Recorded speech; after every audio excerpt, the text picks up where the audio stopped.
Hi everybody and welcome to the next chapter in our course.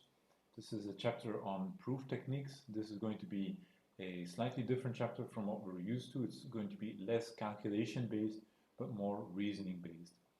So what we're going to do is we're going to talk about different kinds of logical statements, implications and equivalences and so on. And then we'll cover a number of techniques to prove mathematical statements. So let's start by talking about implications. And what are implications? Well, implications are mathematical statements of the form if P is true, then Q is also true. And here this P and Q, these are logical statements. For example,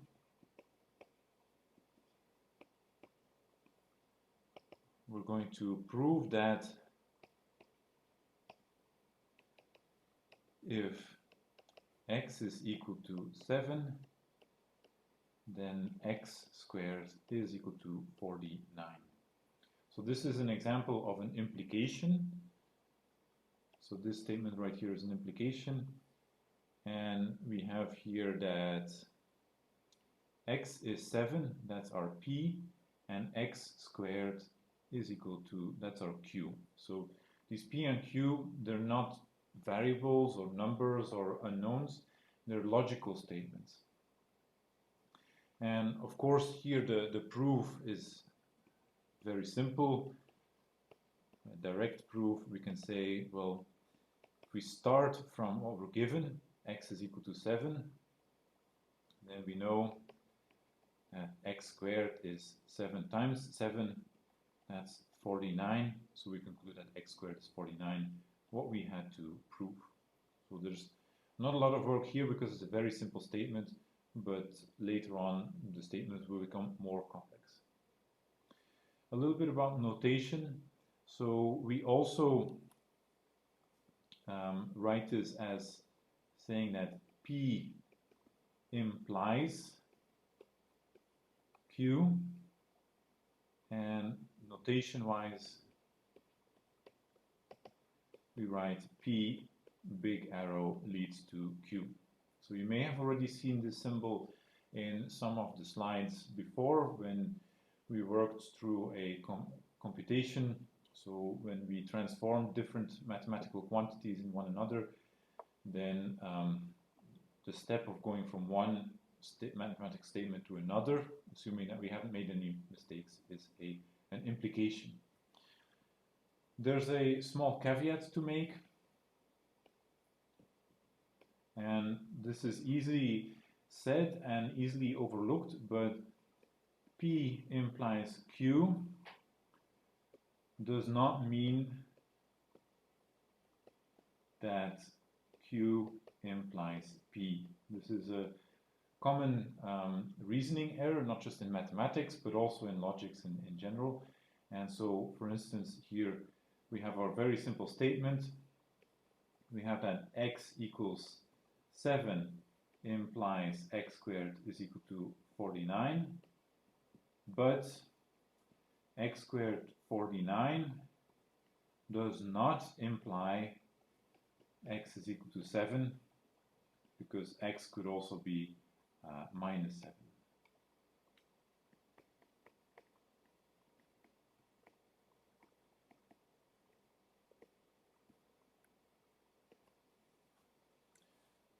Okay, so that's one example. And now another example, a bit more complex. Suppose x is a positive real number,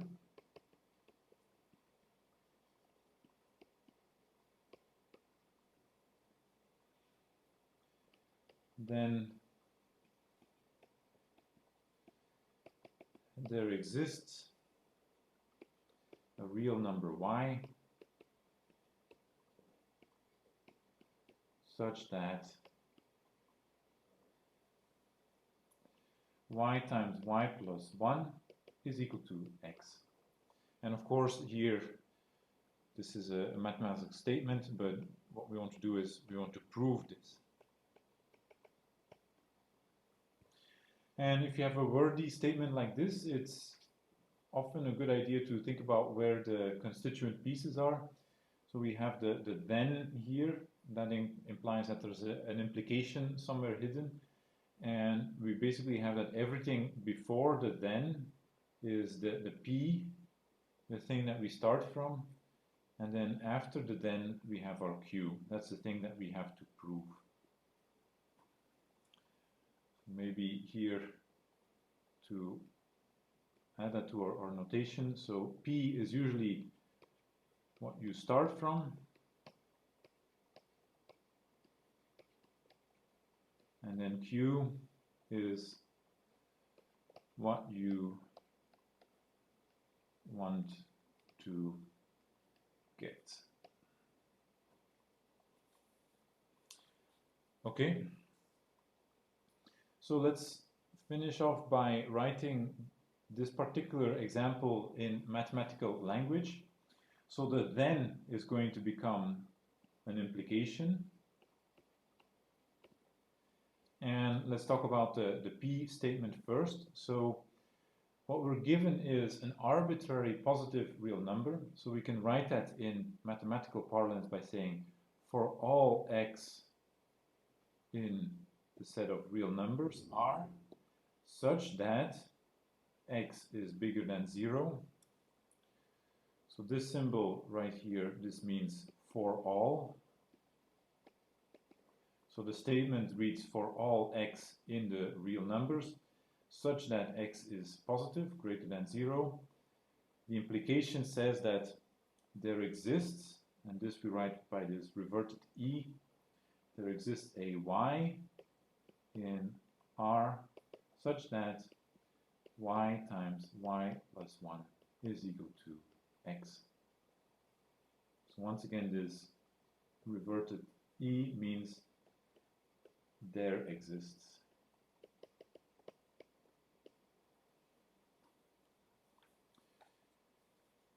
It's often a good idea to be able to translate written statements like this in mathematical language, because when you have to negate the statement, it's easier to do so on the mathematical form. There's less chance of error. And also in follow-up math courses, this kind of mathematical formalism is very common, so it pays to be comfortable with it. So let's take that second statement and let's try to prove it. So I will copy the statement from the last slide. So for all x such that x is positive, there exists a y such that y times y plus 1 is equal to x. And direct proof basically tells you to start from what you're given, so your statement P, and in this case our statement P, that's everything before the implication arrow, and then try to reason your way to Q. So Q again is the thing that you want to prove, where you want to end up, and that's usually what you find after the arrow, so this is Q. So in this case we're going to assume P, so we start from P, consider x in R with x positive. And now what we need to do is we need to find y such that y times y plus 1 is equal to x, and we can write this statement also as y squared plus y minus x is 0. So these two statements are equivalent, and here you already see the symbol for equivalent that I've used in this course. So we know that from that it follows that y is equal to minus 1 plus or minus the square root of 1 plus 4 times x divided by 2, and here the solution exists and is real because x is positive. So x is positive means that 1 plus 4x is also positive. Hint, it's always a very good idea to look for everything that you're given. In this case, we're given that x is positive. And here you see that we use that in order to argue that y exists.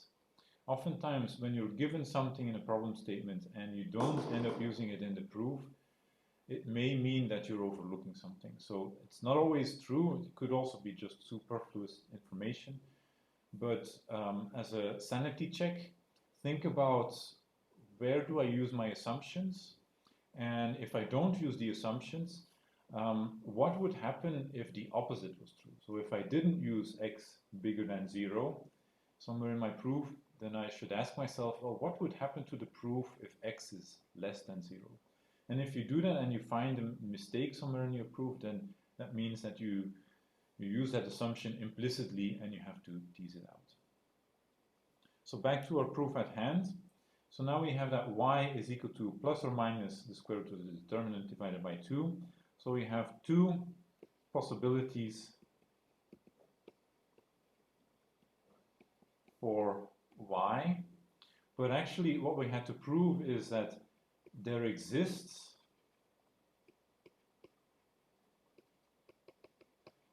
and there exists means there's at least one.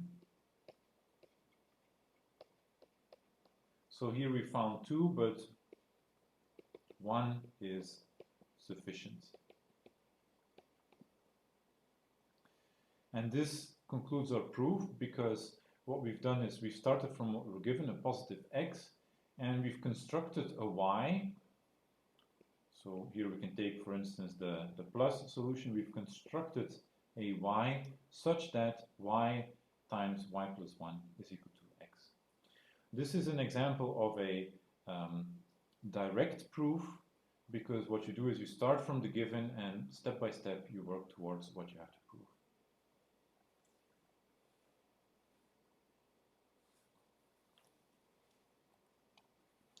Now, a different way of proving things is by contraposition.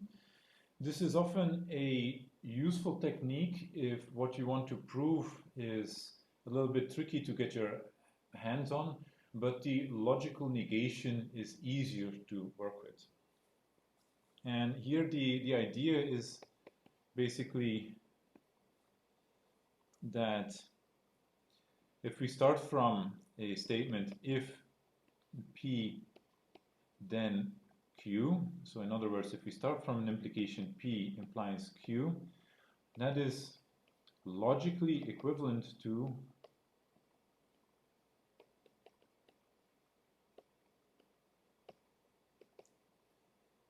not Q, if not Q, then not P.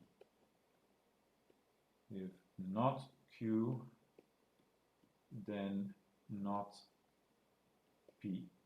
So here you need to be careful.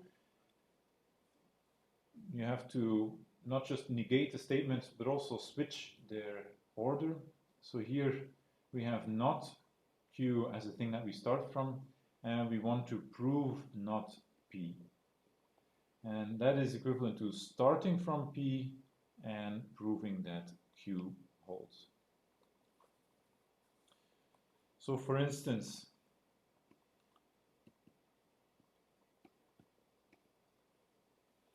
let's try to prove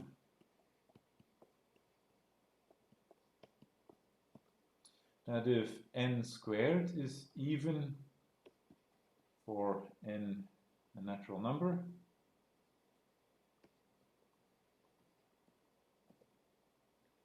then n itself is also even. So the logical statements that we have here is that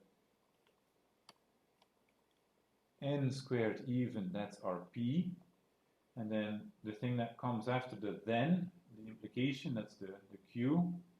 So here, basically, we have n squared even implies n even, shorthand.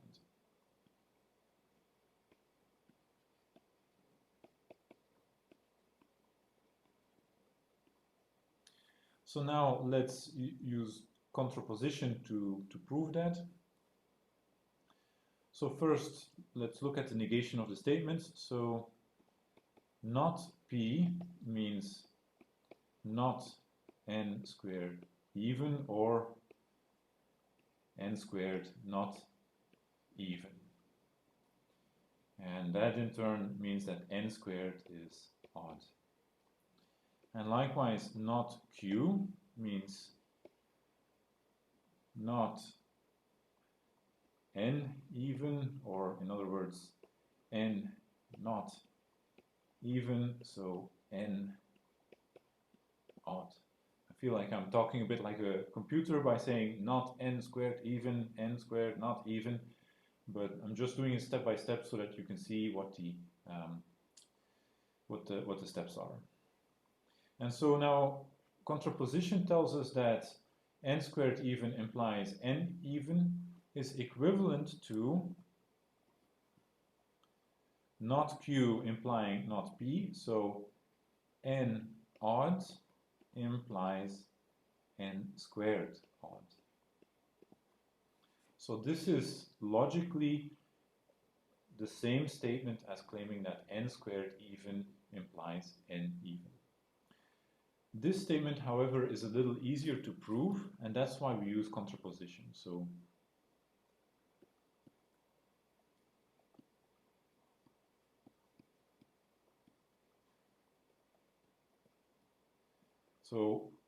it's easier to prove because what we can do now is we can start from what we're given. So n odd means that we can write n as 2 times k plus 1 for some k. So in particular, the remainder after division by 2 is equal to 1. That's what it means to have an odd number. And so now we have that n squared is equal to 2k plus 1 squared. And we can work this out. 4k squared plus 4k plus 1. And if you write this as 2 times 2k squared plus 2k plus 1, then we see n squared again is of the form 2 times some number plus 1. So 2 times some number, this is even, and then if you add 1, you get an odd number. So from this we have that n squared is odd. And so here we started from n odd and we ended up with n squared odd, which means that we've proven our statement. And contraposition says, well, okay, now the original statement that you started from with the negations, n squared even implies n even. That is also proven in this one. So before we move on, a caveat about negating a logical statement. So sometimes you have to be careful about how exactly you go about negating a statement. So let's take, for example, the following implication. If x squared is different from 1, then x is different from plus or minus 1. So very simple to prove statement, but let's piece it apart and see if we can prove it by contraposition. So this is our p, and this is our q. So p says x squared different from 1, and then the negation, not p, is of course that x squared is equal to 1. So that's straightforward.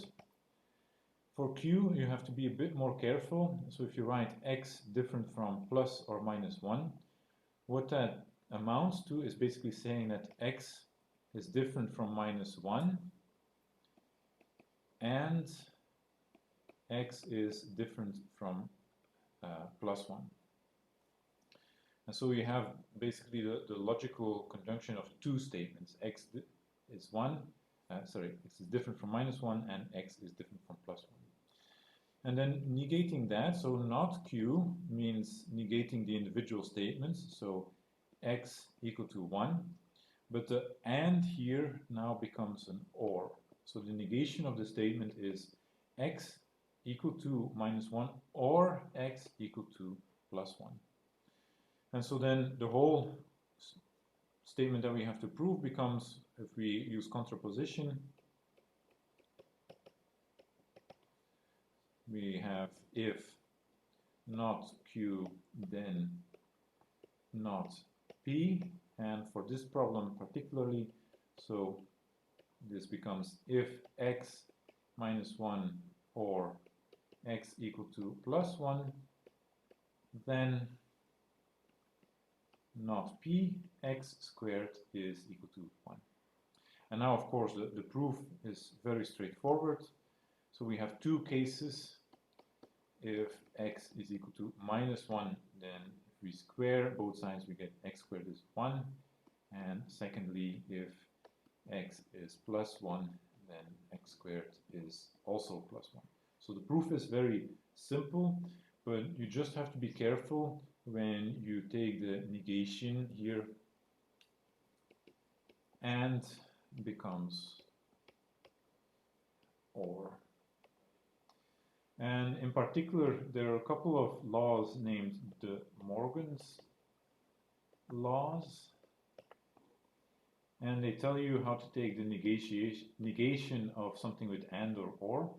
So not P and Q, that is not P or not Q, and not P or Q, that is not P and not Q.